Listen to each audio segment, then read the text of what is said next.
దేశంలో నరేంద్ర మోడీ ప్రభుత్వం తీసుకువచ్చిన యూజీసీ నూతన ముసాయిదా దేశ సమైక్య స్ఫూర్తికి పూర్తి విరుద్ధమని, ఇది భారత రాజ్యాంగ ఉమ్మడి జాబితాలలో విద్యారంగం పట్ల వివిధ రాష్ట్రాలకు కల్పించిన హక్కులను కాలరాయనమేనని పీడీఎస్యూ తెలంగాణ రాష్ట్ర అధ్యక్షులు కంపాటి పృథ్వీ, ప్రధాన కార్యదర్శి అనిల్ సాయి తెలిపారు. హన్మకొండ ప్రెస్ క్లబ్లో ఏర్పాటు చేసిన విలేకరుల సమావేశంలో వారు మాట్లాడుతూ, తెలంగాణ రాష్ట్ర కమిటీ ఆధ్వర్యంలో యూజీసీ నూతన ముసాయిదాన్ని వ్యతిరేకిస్తూ విద్యాలయాల స్వయం ప్రతిపత్తిని కాపాడుకుందామని మార్చి 18న కాకతీయ విశ్వవిద్యాలయంలో యూనివర్సిటీ విద్యార్థుల రాష్ట్ర సదస్సును నిర్వహించడం జరుగుతుందని తెలిపారు. ఈ సదస్సుకు విద్యార్థులు, విద్యావేత్తలు, మేధావులు హాజరై విజయవంతం చేయాలని పిలుపునిచ్చారు. ఈ కార్యక్రమంలో పీడీఎస్యూ రాష్ట్ర ఉపాధ్యక్షులు బి నరసింగారావు, రాష్ట్ర నాయకులు పి అనుష, కావ్య, గణేష్, యాదగిరి తదితరులు పాల్గొన్నారు. మార్చి 18వ తేదీన కాకతీయ యూనివర్సిటీలో యూనివర్సిటీ విద్యార్థుల సదస్సుని పీడీఎస్యూ రాష్ట్ర కమిటీ ఆధ్వర్యంలో నిర్వహించబోతా ఉన్నాం. ఈ రాష్ట్ర సదస్సుకి దేశంలో ఉన్నటువంటి అన్ని యూనివర్సిటీల నుండి విద్యార్థుల సందేశాలు కూడా ఈ రాష్ట్ర సదస్సుకు హాజరయ్యి వారి అభిప్రాయాలను ప్రకటించడం అనేది జరుగుతుంది.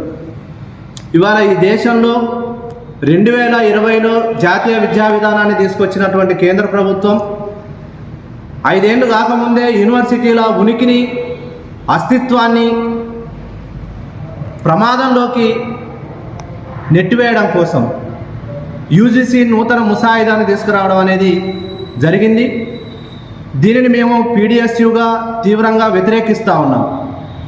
యూనివర్సిటీ విద్యార్థులందరినీ ఐక్యం చేసి కేంద్ర ప్రభుత్వ విధానాలకు వ్యతిరేకంగా కేంద్ర ప్రభుత్వం అనుసరించేటటువంటి విధానాలని ప్రతిఘటించడం కోసం మేము పీడీఎస్యూగా విద్యార్థులను ఐక్యం చేయబోతూ ఉన్నాం.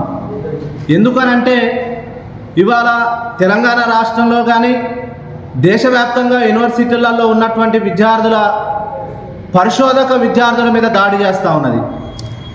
విద్యార్థులందరినీ కూడా మరయంత్రాల్లాగా, కంపెనీలకు బానిసల్లాగా, రోబోటిక్ విద్యార్థులుగా తయారు చేయడం కోసం ఇవాళ తీవ్రమైనటువంటి ప్రయత్నాలని బీజేపీ ప్రభుత్వం తీసుకొస్తూ ఉన్నది. విద్యార్థుల మెదల్లోకి మత బోధనలను బోధించడం కోసం, హిందుత్వ భావజాలాన్ని యూనివర్సిటీల్లోకి తీసుకురావడం కోసం ఇవాళ ఈ నిర్ణయాన్ని తీసుకున్నదని చెప్పేసి మేము తెలియజేస్తూ ఉన్నాం. కాబట్టి ఈ నిర్ణయాన్ని వెనక్కి తీసుకోవాలి కేంద్ర ప్రభుత్వం. వెనక్కి తీసుకోకుండా ఒత్తిడికి యూనివర్సిటీల స్వయం ప్రతిపత్తి మీద ఒత్తిడి తీసుకొస్తే విద్యార్థులు చూస్తూ ఊరుకోరని చెప్పేసి కేంద్ర ప్రభుత్వాన్ని మేము హెచ్చరిస్తూ ఉన్నాం. గతంలో మాదిరిగానే రాష్ట్ర ప్రభుత్వాలకు ఉన్నటువంటి హక్కులన్నీ కూడా రాష్ట్ర ప్రభుత్వాలే కల్పించే విధంగా కేంద్ర ప్రభుత్వం జోక్యం లేకోకుండా కొనసాగించాలని చెప్పేసి మేము తెలియజేస్తూ ఉన్నాం. ఇవాళ యూనివర్సిటీల అభివృద్ధి కోసం ₹1 కూడా కేంద్ర ప్రభుత్వం నుండి చెల్లించేటటువంటి పరిస్థితి లేదు. యూనివర్సిటీల మనుగడ కోసం కృషి చేసేటటువంటి ప్రయత్నాలను కూడా కేంద్ర ప్రభుత్వం కొనసాగించేటటువంటి పరిస్థితి లేదు. ఇవాళ రాష్ట్ర ప్రభుత్వాలు అభివృద్ధికి పూనుకుంటా ఉన్నాయి. రాష్ట్ర ప్రభుత్వాల ఆధీనంలోనే వైస్ ఛాన్సలర్ని నియమించేటటువంటి పరిస్థితి గతం నుండి కొనసాగుతున్నటువంటి పరిస్థితి ఉంది. ఈ నూతన ముసాయిదాన్ని తీసుకొచ్చి రాష్ట్ర పరిధి నుండి తీసివేసి ఈ బీసీల కులపతులని ఉపకులపతులని నియమించేటటువంటి పరిస్థితిని రాష్ట్ర గవర్నర్ చేతుల్లో పెట్టడం అని అంటే ఇక్కడ యూనివర్సిటీలని ప్రమాదంలోకి నెట్టివేయడం అని చెప్పేసి మేము భావిస్తాం. చైతన్యవంతం చేస్తూ ఉన్నాం. విద్యార్థులు కేంద్ర ప్రభుత్వ విధానాన్ని వ్యతిరేకిస్తూ ఉన్నారు, సమాయత్తం అవుతూ ఉన్నారు పోరాటాలకి. కాబట్టి మేము తెలియజేసేటటువంటి విషయాన్ని కేంద్ర ప్రభుత్వం పరిగణనలోకి తీసుకోవాలి. ఇవాళ మేధావులందరూ కూడా ఈ దేశవ్యాప్తంగా ఉన్నటువంటి మేధావులతోని, ప్రజాస్వామికవాదులతోని చర్చించుకోకుండా ఏకపక్షమైనటువంటి నిర్ణయాలు తీసుకొస్తే కేంద్ర ప్రభుత్వం ఖచ్చితంగా తగిన. నా పేరు అనిల్, పీడీఎస్ తెలంగాణ రాష్ట్ర ప్రధాన కార్యదర్శి. తెలంగాణ రాష్ట్రంలో గత 10 ఏళ్ళు విద్యా వ్యవస్థను మొత్తం ధ్వంసం చేసినటువంటి పాలనకు విద్యార్థులు, యువకులు చరమగీతం పాడి రేవంత్ రెడ్డి ప్రభుత్వం అధికారంలోకి వచ్చి సంవత్సరంన్నర గడుస్తూ ఉన్న విద్యాశాఖ మంత్రిని కేటాయించకుండా సంవత్సరంన్నర కాలం పాటు విద్యా వ్యవస్థను తన ఆధీనంలో పెట్టుకొని విద్యా వ్యవస్థను కొనసాగిస్తూ ఉన్నాడు.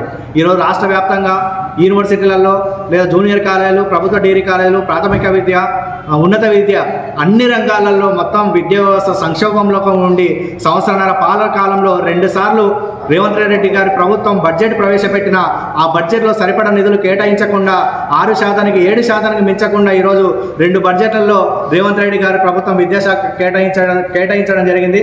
రాబోయే బడ్జెట్లో విద్యారంగానికి 20% కనీసం కేటాయించాలని పీడీఎస్ విద్యాసంఘంగా డిమాండ్ చేస్తూ ఉన్నాం. అట్లాగే యూనివర్సిటీలలో బోధనేతర సిబ్బంది లేకుండా ఈరోజు మొత్తం యూనివర్సిటీ విద్య మొత్తం సంక్షోభంలో కొట్టుమిట్టాడుతూ ఉన్నది. యూనివర్సిటీ ప్రొఫెసర్ల రిక్రూట్మెంట్ కూడా చేయాలి. అట్లాగే డిఎల్ పోస్టులు, జూనియర్ లెక్చరర్ పోస్టులను కూడా వెంటనే భర్తీ చేయాలని మేము పీడీఎస్ విద్యాసంఘంగా రాష్ట్ర ప్రభుత్వానికి డిమాండ్ చేస్తూ ఉన్నాం. ఏదైతే క్షేత్రస్థాయిలో ఫుడ్ పాయిజన్ ఇష్యూ కావచ్చు, లేదా విద్యారంగంలో మొత్తం వెలువడుతున్నటువంటి సమస్యలు ఏవైతే ఉన్నాయో వాటిని తక్షణంగా రాష్ట్ర ప్రభుత్వం పరిష్కరించాలని, లేదంటే పీడీఎస్ విద్యాసంఘ క్షేత్రస్థాయి ఉద్యమాన్ని మేము తీవ్రతరం చేస్తామని తెలియజేస్తా ఉన్నాము.